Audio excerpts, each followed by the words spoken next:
దయచేసి గమనించవలసిన విషయం, సంఘం అలాగ నడుస్తూ ఉంటే రోమా ప్రభుత్వాన్ని పరిపాలిస్తున్న ఒక రాజు, ఆయన పేరు కాన్స్టంటైనా అనే చక్రవర్తి, ఆయన మీదకి ఒక రోజున యుద్ధానికి శత్రువులు వచ్చారు. ఆ యుద్ధంలో కాన్స్టంటైనా చక్రవర్తి ఓడిపోయి దేశ బహిష్కారం చేయబడ్డాడు. ఆయన చాలా కాలం దేశ బహిష్కరించబడి ఒకరోజు ఒంటరిగా పడుకొని నిద్రపోతూ ఉంటే సిలువ కనిపించేది ఆయనకి. ఆయన ఈ సిలువ ఏమిటోనని విచారణ చేస్తే, ఇది క్రీస్తు ప్రభులు వారు సిలువ వేయబడింది, క్రైస్తవుల దగ్గరికి వెళితే వివరంగా చెప్తారని చెప్పారు. ఎవరో నాలాంటోడో మీలాంటోళ్ళ దగ్గరికి వెళ్ళి సిలువ గురించి అడిగితే ఆయన వీళ్ళు చెప్పినారు, అది అండపిండ బ్రహ్మాండం, నీకు కష్టాలు ఇంకా ఎక్కువ వస్తాయని చెప్పినారు. ఆ దెబ్బతో భయపడిపోయి ఇప్పుడే ఓడిపోయి దేశ బహిష్కారం చేయబడి ఉంటే ఇదేం కర్మరా, ఇంకా కష్టాలు అంటున్నాడని పారిపోయినాడు మనోడు. కొద్ది రోజుల తర్వాత తిరిగి అదే సిలువ కనిపించేది కలలో. ఇప్పుడు ఎవరిని అడగలేదు ఆయన. సిలువను ధ్వజంగా చేసుకొని సైన్యాన్ని కూడగట్టుకొని ఇప్పుడు శత్రువుల మీదకి యుద్ధానికి వెళ్ళాడు. విజయం వచ్చేసేది, విజయం సాధించాడు. సిలువ ధ్వజమును పట్టుకొని సైన్యమును కూడగట్టుకొని శత్రువు మీదకి వెళితే విజయం వచ్చేసాది. ఇప్పుడు ఆ రాజు అంటున్నాడు పదే పదే, సిలువ దేవుడిని ఎవరినో నేను చూడాలి, ఆ సిలువ దేవుడు ఎలాగుంటాడో చూడాలి అని రాజుగారు ఎంక్వైరీ చేస్తే, సార్ మన ఊర్లో ఒక పెద్ద చర్చ్ ఉంది, ఆ చర్చికి వెళ్దాము అని అంటే, మీరేమన్నా మెదకు చర్చి సిఎస్ఐ చర్చ్ అనుకునేరు. ఏదో ఒక చర్చ్ ఉంది, ఆ చర్చిలోకి చాలా మంది వెళ్తూ ఉంటారు, యేసు ప్రభుని ప్రార్థిస్తూ ఉంటారు. రాజుగారు బయలుదేరి ఆ మందిరానికి వెళ్ళాడు. రాజు వెళితే పరివారం తక్కువగా ఉంటుందా, గుర్రాలు రథాలు గాడిదలు మొత్తానికి జనం కల్తీ బల్తీ మొత్తం అంతా బయలుదేరినారు. పూర్తి పెద్ద శబ్దాలు చర్చి ముందర. చూస్తే రభస. రాజుగారు దిగుతానే పాస్టర్ గారికి కబురు వచ్చింది, రాజు వచ్చినాడు అని. అదిరిపోయినాడు పాస్టర్ గారు. ఎందుకు వచ్చినాడో ఏమో, వీడు నా తలదేస్తాడా మెడదేస్తాడా అర్థం కాలే. దయచేసి గమనించాలి. ఆయన అంటాడు, లోపలికి మందిరానికి వచ్చి మందిరం అంతా చూస్తే ఎక్కడ ఏమీ కనిపించలేదు. ఆయన అన్నాడు, అయ్యా ఫాదర్, మీ దేవుడు ఏడి? ఈ మందిరం అంతా నేను చూస్తున్నాను, మీ దేవుడు నాకు కనిపించలేదని. ఫాదర్ గారు కొంచెం ఆత్మీయంగా అంటాడు, మా దేవుడు వాక్య స్వరూపి, మా దేవుడు ప్రేమ స్వరూపి అని చెప్పాడు. రాజు అన్నాడు, ఏ స్వరూపమో, నాకు స్వరూపం కావాలి, అది ఇది అంటే నాకు ఎట్లా అర్థమవుతుంది, నేను దానికి దండ పెట్టుకోవాలి, ఆ దేవుడు ఎవరో నాకు చూపెట్టాలి, నెక్స్ట్ విజిట్ నేను వస్తాను, అప్పట్లో మీ దేవుణ్ణి మీరు నాకు చూపెట్టాలనేసి వెళ్ళిపోయినాడు. రాజు ఆజ్ఞాపిస్తే కొరడా దెబ్బలు తక్కువైతాయా? కావాల్సిన అన్ని పడతాయి. అందుకని భయపడిపోయి అప్పుడు ఏం చేశారో తెలుసా? మరియమ్మ బొమ్మని, యోసేపు బొమ్మని, బాల యేసుని, 12 ఏళ్ల యేసుని, శిలువ మోసే యేసుని అందరినీ తయారు చేసి బొమ్మలు చేసి పెట్టినారు. ఎప్పుడు వస్తాడో రాని రాజుగారు అని. రాజుగారు అనుకోకుండా ఒక రోజు వచ్చినాడు.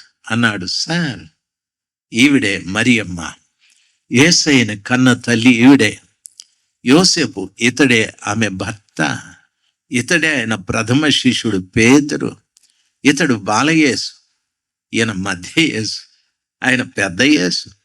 బొమ్మలన్నీ చేసి చూపెట్టినారు. రాజు చాలా సాటిస్ఫై అయినారు. వెరీ గుడ్, మీ దేవుడు నేను చూసినాను, I'm very happy about this, thank you very much అని వెళ్ళిపోయినాడు.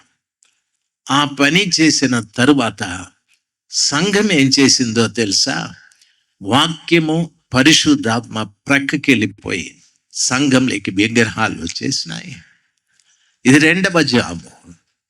దయచేసి గమనించాల్సింది, ఇది 2వ జాము. మొదటి జాములో దేవుడు సంఘము కలిసి ఉండేది, 2వ జాములకి విగ్రహారాధన వచ్చేసారు. దాని అర్థం ఏమిటో తెలుసా?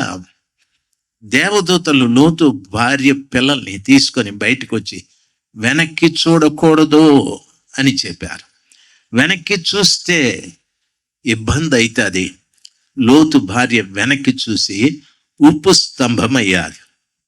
ఇప్పుడు సంఘము దేవుణ్ణి విడిచిపెట్టి వెనక్కి చూశారు అనగా ఏ విగ్రహారాధన వదిలిపెట్టి వాక్యము దేవుడని, ఆత్మ దేవుడని, ప్రేమాస్వరూపని నమ్మదో దాన్ని వదిలిపెట్టి విగ్రహాల వైపు వెళ్ళిపోయాది. దయచేసి గమనించాలి, విగ్రహాల వైపు వెళ్ళిపోయారు. లోతు భార్య వెనక్కి తిరిగి చూసి ఉప్పు స్తంభము అయిపోయాది. 2వ జాము ఉప్పు స్తంభం. ప్రభు ఈ రీతిగా చెప్పాడు, మీరు లోకమునకు ఉప్పు అయి ఉన్నారు. ఉప్పు నిస్సారమైతే దేనికి పనికిరారు. అది పారవేయబడి మనుషుల చేత త్రొక్కబడుటకే కానీ దేనికి పనికిరాదని చెప్పాడు. అయితే వెనక్కి తిరిగి చూసిన లోతు భార్య ఉప్పు స్తంభం అయ్యాది.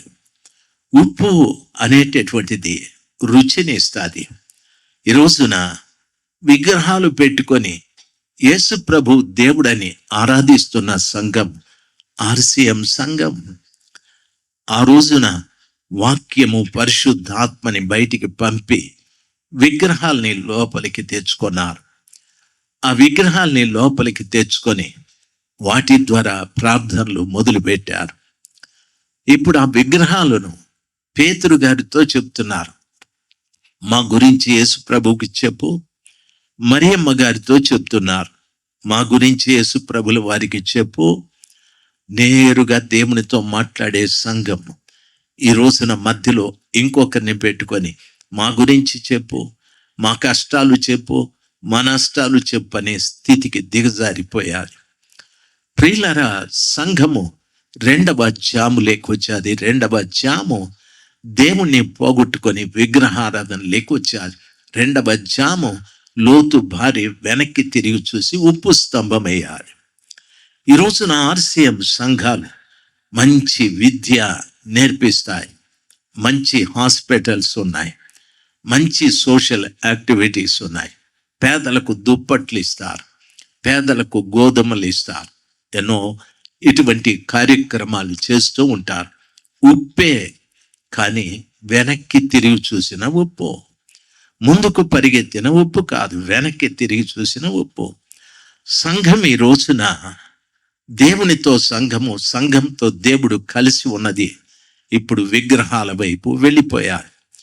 కొన్ని సంవత్సరాలు ఆ రీతిగా సంఘం విగ్రహాలతో ప్రార్థించడం ప్రారంభమైపోయారు. ఆత్మీయత పూర్తిగా కోల్పోయారు. 3వ జాము దయచేసి గమనించాలి. 2వ జాములో సంఘంలోకి విగ్రహాలు వచ్చాయి. 3వ జాము అది మార్టిన్ లూథర్ గారు ఉన్నటువంటి కాలం, బహుశా 18వ శతాబ్దం. మార్టిన్ లూథర్ గారికి ఇటువంటి గ్రంథం ఒకటి దొరికాది. ఆ రోజున ప్రజలంతా కూడా ఆ యొక్క RCM గురువు గారి దగ్గరికి వెళ్ళి, ఆయన ఒక అల్లిక గదిలో కూర్చొని ఉంటే అక్కడికి వెళ్ళి ఆయన చెవుల్లో వారి పాపాన్ని చెప్పేవారు.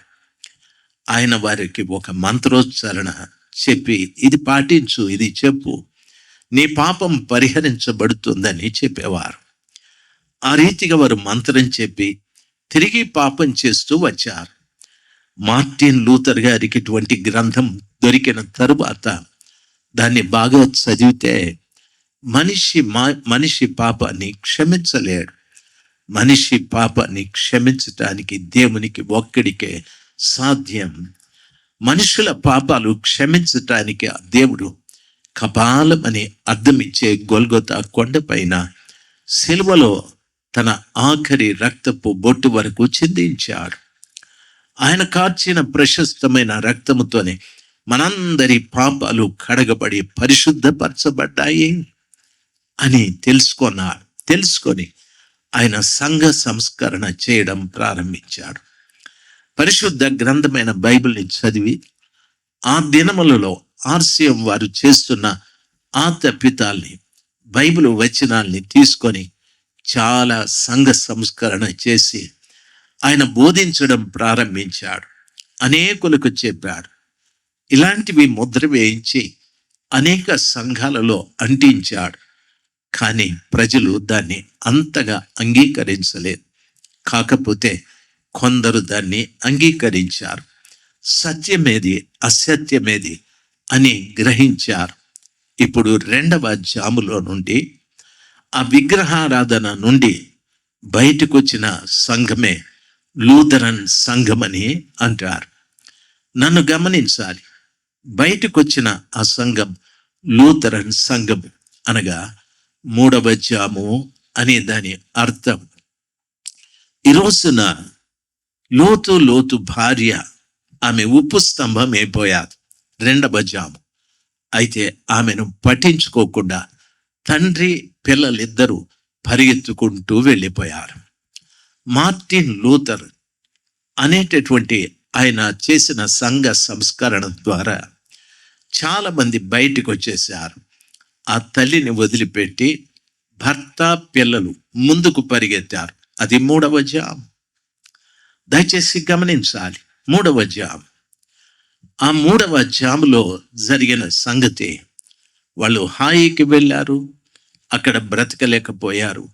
ఇంకో పర్వతం దగ్గరికి వెళ్ళారు, అక్కడ కాపురం ఉండి వాళ్ళు మాట్లాడుకుంటూ ఉన్నారు. గమనించాలి 3వ జాములో జరిగిన సమాచారం. దయచేసి వినాలి. దేవుని పిల్లలుగా మీకు నా మనవి, అక్కడ అక్క చెల్లి ఇద్దరు మాట్లాడుకుంటూ ఉన్నారు. చెల్లి, లోక మర్యాద చొప్పున మనతో పోవుటకు ఏ పురుషుడు లేడు. ఈరోజు ద్రాక్షరసం త్రాగించి నేను తండ్రితో సహవాసం చేస్తాను, రేపు నీవు అని చెప్పారు. సార్, 4వ జాము ఏది అంటే లోక మర్యాద. ఇప్పుడు వారు దేవుడు సంఘము వదిలిపెట్టి విగ్రహారాధన లేకొచ్చారు. అది 2వ జాము. దాని నుండి వదిలిపెట్టి పరిగెత్తుకుంటూ వెళ్ళారు. 3వ జాము. 4వ జాము లోక మర్యాదను గురించి మాట్లాడుతున్నారు. అక్క చెల్లి, ఎవరి అక్క ఎవరి చెల్లి, వారు మాట్లాడుకుంటున్న ఆ వ్యభిచార సంబంధమైన కార్యం ఏమిటి అంటే బైబిల్ సెలవిస్తారు. యాకోబులో అంటాడు, వ్యభిచారిణులారా, ఈ లోక స్నేహము దేవునితో వైరమని మీరెరుగరా అని చెప్పాడు. దేవుని పిల్లలుగా మనము లోకంతో స్నేహం చేస్తే మనల్ని కూడా వ్యభిచారులని సంబోధిస్తుంది బైబిల్.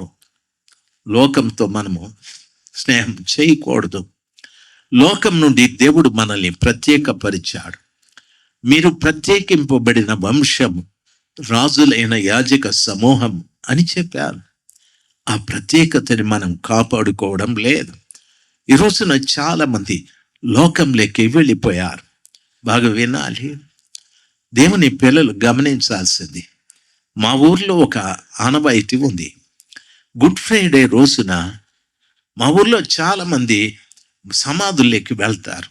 అందరూ సమాధులు వెళ్ళిపోయి వాళ్ళు చనిపోయిన వాళ్ళ సమాధులన్నీ శుభ్రం చేసి వాటికి పూలదండలు వేసి ఆ రోజున అందరూ ఉప్మా చేసుకొని ఆడి తినేసి వస్తారు.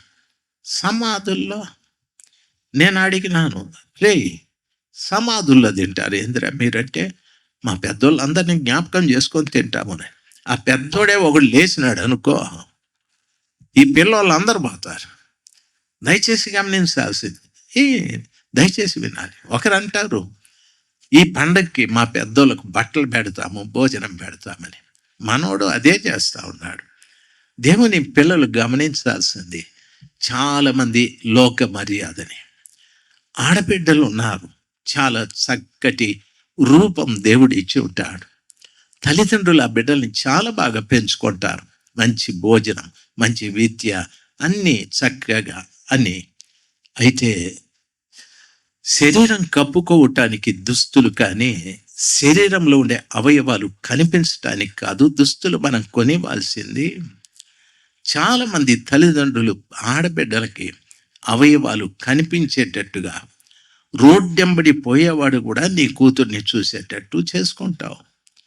రిక్షా తొక్కేవాడు కూడా నీ కూతుర్ని చూసి టెంప్ట్ అయ్యేటట్టు చేస్తావు. శరీరం కప్పుకోవటానికి దుస్తులు అవసరం. అవయవాలు అన్నీ కనిపించేటట్టు లోక మర్యాదని పాటిస్తున్నామని దాని అర్థం. ఆడబిడ్డలు చక్కగా మంచి జుట్టు బాగా దూకొని పిన్ని సూదులు వేసుకొని పెట్టుకోవచ్చు. అది ఏం కర్మ. 2 ఏడ పెరుగుతారు మాటికి ఇట్లా అంటూ ఉంటారు. ఏం పోయే కాలం. ఒక పిన్ ఆడేస్తే పడి ఉండవా 2 ఎంటుకలు? అవన్నీ ఇట్లా. అమ్మ చూస్తుంది, అది అయినా పట్టించుకోదు. నాయన చూస్తాడు, అది అయినా పట్టించుకోదు. లోక మర్యాదని మనమే నేర్పిస్తూ ఉన్నాం. దయచేసి గమనించాలి. ఇంకా చెప్పమంటారా? ఆడబిడ్డకి 3,000 4,000 రూపాయలు ఇచ్చి బట్టలు కొనిస్తారు. పలసాటి బట్టలు. దయచేసి మన బిడ్డని ఎవరు చూడకూడదు. ఇంకా చెప్పమంటారా? లోకంలో మాకు మగ మంగళ షాపులే తెలుసు. ఏడ చూసినా ఆడమంగళ షాపులు ఎక్కువైపోయినాయి. ఎక్కడికి పోయినా దోసకాయ కళ్ళల్లో పెట్టుకొని మూతెంత ఏదో పూసుకొని ఎల్లకే తలబడి చచ్చి ఉంటారు. శవమా బతికుందా అర్థం కాదు. ఆ కొనబొమ్మలన్నీ పెరికేసి కుష్ఠరోగం దున్నట్టు తయారై వస్తారు. దయచేసి వినాలి. లోక మర్యాద మంచిది కానే కాదు. బైబిల్ సెలవిస్తుంది, యాకోబు కాలంలోనే ఈ దరిద్రపు కొట్టు పనులన్నీ ఉన్నాయి. ఆయన అంటున్నాడు, ఏమంటున్నాడు తెలుసా? వ్యభిచారులు మీరు, యేసు ప్రభు రక్తంతో కడగబడ్డామని చెప్పి ఈ లోకాన్నంతా నెత్తినేసుకొని తిరుగుతారేంది మీరు? లోక మర్యాదను అనుసరించే ప్రతి వారు వ్యభిచారులే అని అన్నాడు. లోతు కుమార్తెలు తండ్రితో పాటు పరిగెత్తి వారు వ్యభిచారం చేశామని అంటున్నారు కదా. లోతు నీతిమంతుడు. లోతు యేసు ప్రభుకి సాదృశ్యం. ఆయనతో పాటు పరిగెత్తిన పిల్లలు ఎవరో తెలుసా? మార్టిన్ లూథర్ గారు సంఘ సంస్కరణ చేసిన తరువాత ఆ యొక్క RCM చర్చిలో నుండి పిల్లలు పరిగెత్తుకుంటూ వెళ్ళిపోయాయి. లూథరన్ సంఘం, బ్యాప్టిస్టు సంఘం, CSI సంఘం, C&IC, ఎన్నో పెంతెకోస్తు, భక్త సింగ్, బ్రదరను, బైబిల్ మిషన్ పిల్లలన్నీ పరిగెత్తుకుంటూ వెళ్ళిపోయినాయి. తండ్రితో పాటే పరిగెత్తుకుంటూ వెళుతున్నాయి. లోక మర్యాదతో వ్యభిచారం చేస్తూ ఉన్నాయి. నా మాట మీకు అర్థమైతే ఎందుకు ఒకసారి హల్లెలూయా చెప్పకూడదు? ఇంకా గట్టిగా. రాత్రి సమయమందు ఇమ్మానుయేలు పరిచర్యల ద్వారా మీ నుండి బయటికి వెళ్ళిపోయిన వాక్యం, పరిశుద్ధాత్మ తిరిగి మీలోకి, మీ కుటుంబంలోనికి వచ్చి మిమ్మల్ని లోకము నుండి బయటికి, మిమ్మల్ని లోకంలోకి పంపించిన ఆ సాతాను కార్యాలను బయటికి పంపి మిమ్మల్ని అద్దరికి వెళ్ళటానికి బలవంతం చేసే కూడికలివి. మిమ్మల్ని అద్దరికి వెళ్ళటానికి బలవంతం చేస్తున్న కూడికలివి. మా దైవజనుడు మొదటి రోజు మాట్లాడు, 2వ రోజు, ఈ 3వ రోజు కూడా బలవంతం చేస్తున్నారు. లేండి, ప్రభువు రాకడ సమీపించాది, రండి. 3వ జాము లోకంతో కలిసిపోయాది. దైవ జనాంగమా దయచేసి గమనించాలి. ఏ సంఘమైనా చూడు, ఫ్యాషన్. ఏ సేవకున్నైనా చూడు, ఫ్యాషన్. ఏ సేవకురాలనైనా చూడు, ఫ్యాషన్. లిప్స్టిక్ ఎందుకు? దయచేసి గమనించి. వాళ్ళకి చలి ప్రాంతం, వారి పెదాలు ఆరుకుపోతాయి, అందుకని అదేదో పూసుకోవాలి. మరి మీకేమొచ్చింది రోగం? ఎండకు చచ్చిపోతా ఉంటే మీకేమొచ్చింది?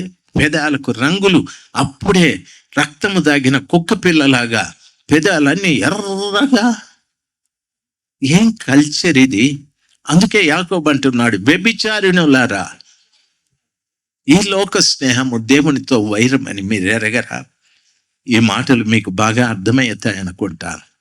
ఆడబిడ్డలే కాదు, మగవాళ్ళు కూడా. ఎరిజి పట్టిన వాళ్ళు మగవాళ్ళు, వాడు ఇప్పుడో ఊసిపోతుంది ప్యాంటు, అంత కిందికి కట్టుకుంటాడు. పొరపాటున వాడు RTC బస్సు ఎక్కడం పోయి ఆ వెనకలోనికి కమ్మి దొరకకుండా వీడిని పట్టుకుంటే అర్ధనగ్నం, వీడు ఆదామైపోతాడు.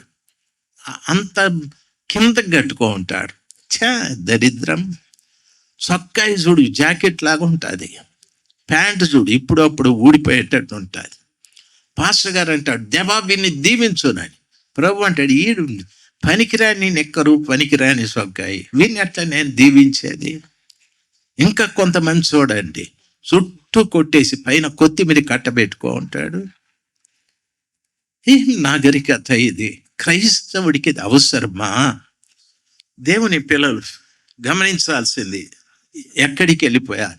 3వ తరం నన్ను గమనించాలి. 3వ జాము సంఘము, యేసు ప్రభుతో పాటు సంఘాలు పరిగెడుతూ ఉన్నాయి. పరిగెట్టి లోక మర్యాదను మాట్లాడుతూ ఉన్నాయి. సంఘమా, పరలోకపు మర్యాదతో బయటకు వచ్చావు కదా, ఇప్పుడు లోక మర్యాదని మాట్లాడుకుంటున్నావే. పెళ్లి చూడండి, అన్యుల కంటే ఘోరంగా చేసుకుంటాం పెళ్లి మనము. వాళ్ళకు కూడా తెలియవు ఆ సాంప్రదాయాలు, ఆచారాలు. మనం అన్నీ హైదరాబాద్ ముషీరాబాద్ చర్చిలో నేను, మా పాస్టర్ గారు, ఇంకా కొంతమంది ఒక పెళ్ళికి పోయినా, మా బంధువులే వాళ్ళు. మా బంధువుల ఆమె కొడుకు, ఆ అమ్మాయి ఎవరో ఆ బంధువు, పాస్టర్లు 3 ఉన్నారు, మంచి గౌన్లు దొడుక్కొని, నడుముకు దట్టి కట్టుకొని, పాపం. అది ఎక్కడి నుండి మధ్యలో గుంపు వచ్చేసి అమ్మాయిని లేపేసినారు. లేపుకొచ్చేసి ఏందేందో చేస్తూ ఉన్నారు. నేను అనుకున్నా, ఏం జరుగుతుంది ఇక్కడ? నేను అడిగిన, ఏంది ఇది అని. మేనమామ అమ్మాయి కాళ్ళకు మెట్లు పెడతా ఉన్నాడు. రే పాస్టర్లరా, వాళ్ళ అనుమతే లేదు. నేను అడిగిన పాస్టర్ గారిని, ఏంది పాస్టర్ గారు అంటే, మనం ఏం చేయలేమయ్య గారు అని. లోక మర్యాద సంఘంలోకి దూరేసింది. లోక మర్యాదను పాటించే ప్రతి సంఘాన్ని బైబిల్ చెప్తాది, వాళ్ళు తండ్రితోనే ఉన్నారు, యేసయ్యతో ఉన్నారు. మాట్లాడేది లోక మర్యాద. ఆ లోక మర్యాదానుసారంగా పుట్టిన ఒక కొడుకు మోయాబీయుడు, ఇంకొక కొడుకు అమ్మోనీయుడు. వీరిద్దరు కూడా ఇశ్రాయేలీయులకు బద్ధ శత్రువులైపోయారు. ఈ రోజున సంఘాల మధ్యన శత్రుత్వాలు ఎందుకో తెలుసా? లోక మర్యాదతో పుట్టిన పిల్లలు, ఆత్మ సంబంధమైన పిల్లలు లేరు. ఆత్మ సంబంధమైన పిల్లలకి ఎప్పుడు కూడా లోక మర్యాదతో పుట్టిన పిల్లలు బద్ధ శత్రువులుగా మారిపోయారు. ఈ రాత్రి సమయమందు ఇలాంటి వారందరూ యేసు క్రీస్తు నామములో బయటికి రావాలి.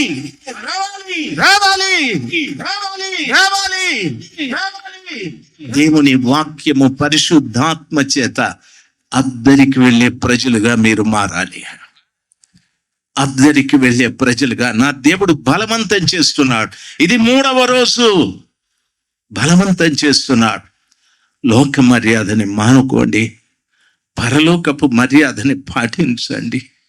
లోక మర్యాదలో నాగరికత ఉంది, లోక మర్యాదలో వ్యభిచారం ఉంది, లోక మర్యాదలో గొడవలు ఉన్నాయి, లోక మర్యాదలో లంచాలు ఉన్నాయి, లోక మర్యాదలో వడ్డీలకు ఇవ్వడం ఉంది, రియల్ ఎస్టేట్ ఉంది. ఇవన్నీ క్రైస్తవులకు అవసరమా?